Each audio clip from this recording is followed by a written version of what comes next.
Hello,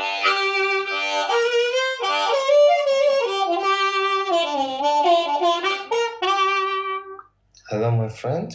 Today I want to talk to you about improvising in easy four steps that can help you to improvise better and know your instrument better again.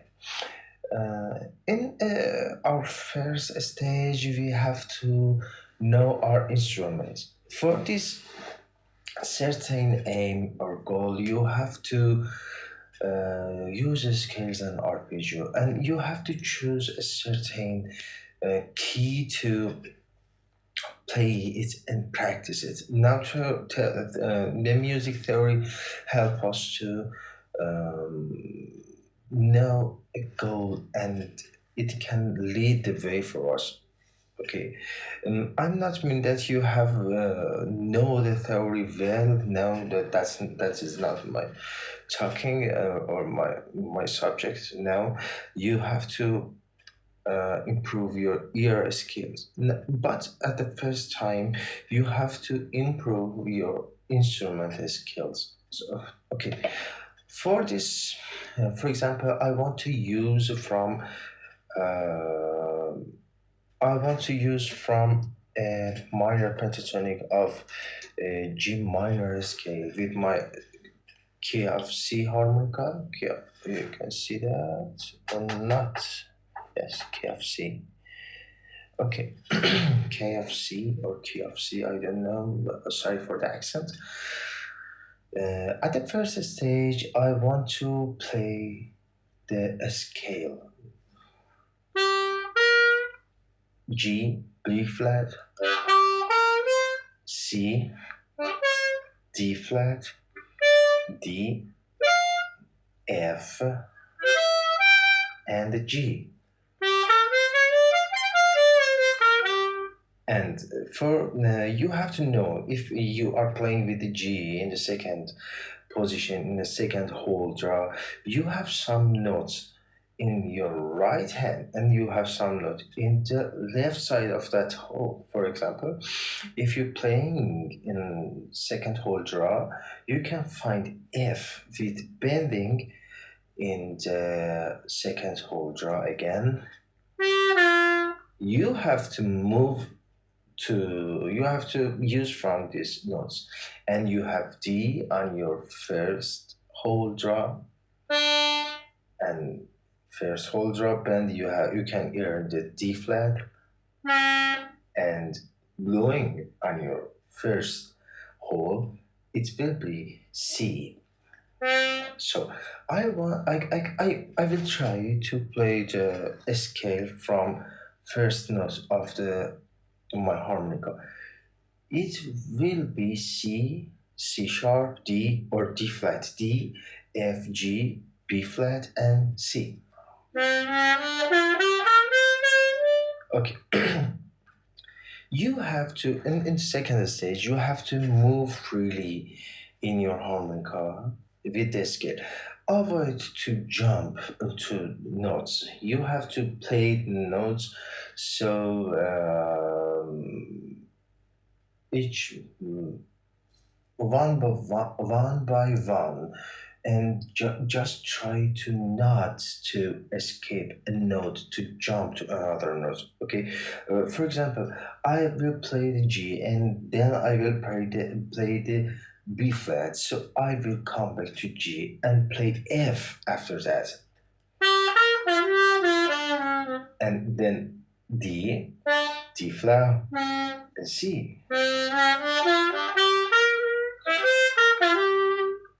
Sometimes for starting the phrase, I will jump or I will choose a note to play with it. For example, after I play the G,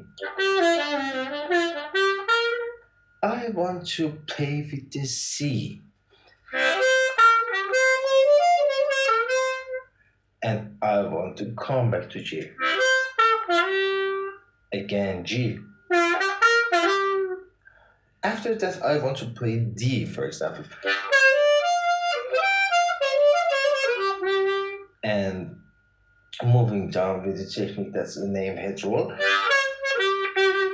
to G again. So that's important. You have to move freely. Just sit down somewhere in your home, in your car, in your office. I don't know where you can to practice. Just play your scale freely and one by one. For example, look at me.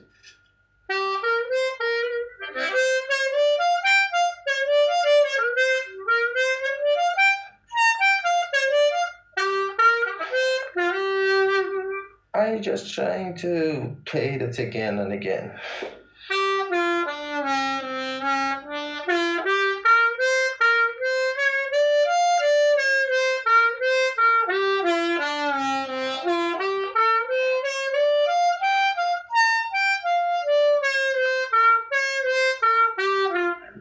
That's important rule for that.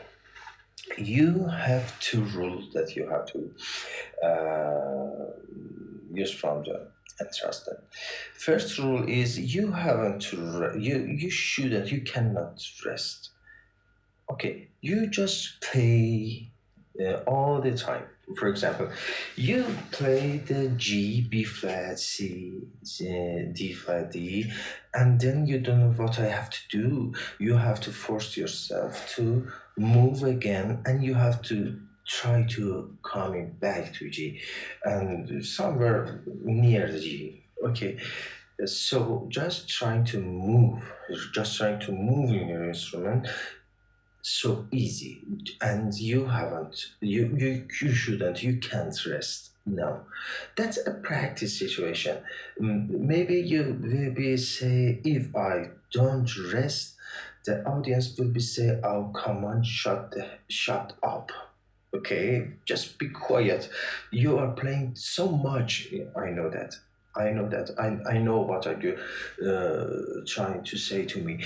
But if you understand how to move freely in your instrument, it will be help you to use it in your um, improvising when you are trying to play some notes. Just try to move in your instrument with confidence.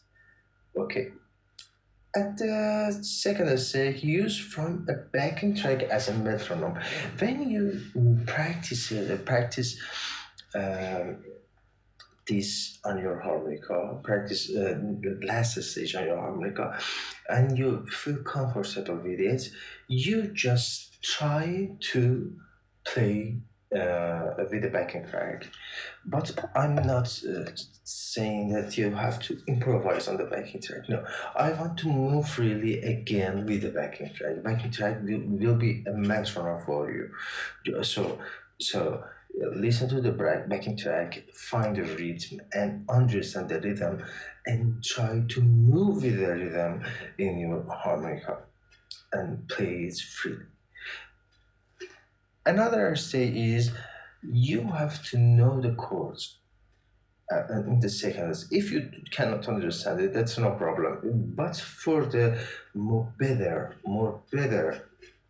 improvising, I suggesting to you, you have to know the chord progression. For example, you will be here know that some backing tracks write the chords below of the video. You can find it.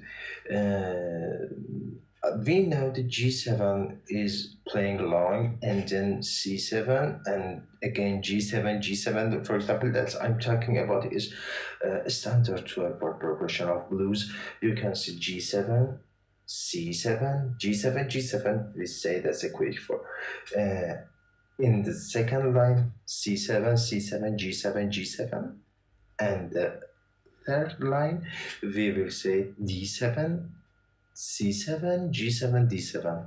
If I want to play them with the root note of the score, G, G, and then C, and then G again, G, C again, C, G again, G, and D, C, G, and D again.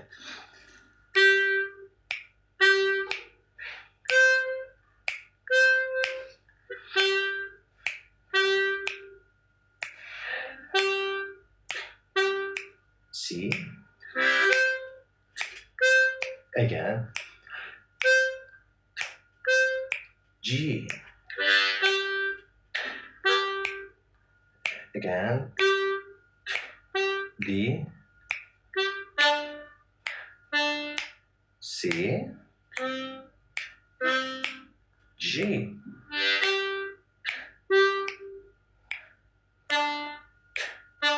If I want to play with it, I have a target note now. If I have a target note, I can say that our target note is an island. I want to use from it more than other notes, and I want to make something that audience hears more than other notes. Okay, for example, I'm in a G.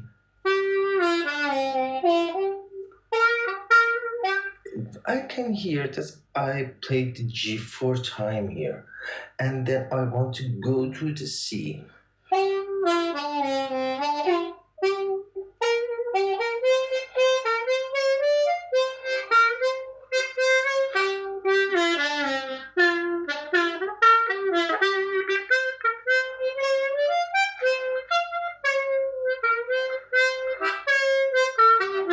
And again, I came back to the G.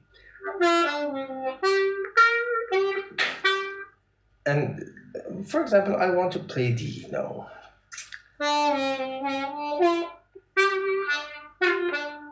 And then C.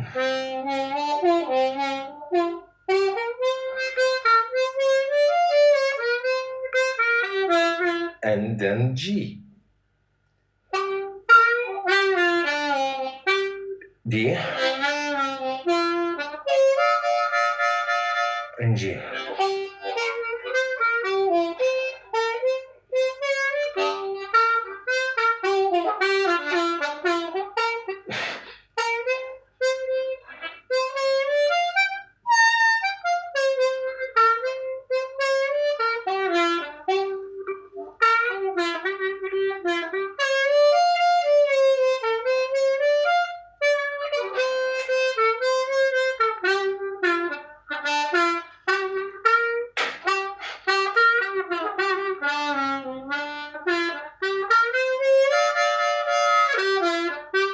Again and again, again and again and again.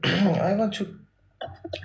That's a professional stage. You have to practice the last stage and then use from the chords. So, and this first and most important thing, you have to practice with the backing track.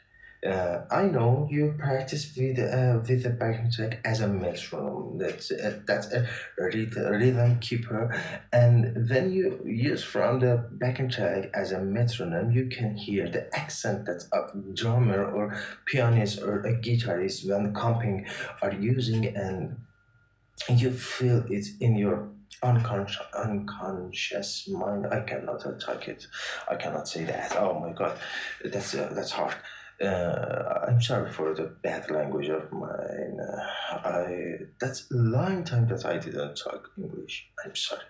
So, and the fourth stage, you have to know that's kind of different practice. Now you have to improvise.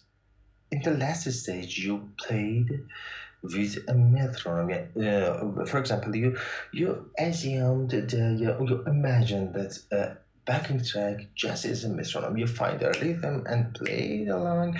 No, you have to hear the backing track and you have to feel the backing track.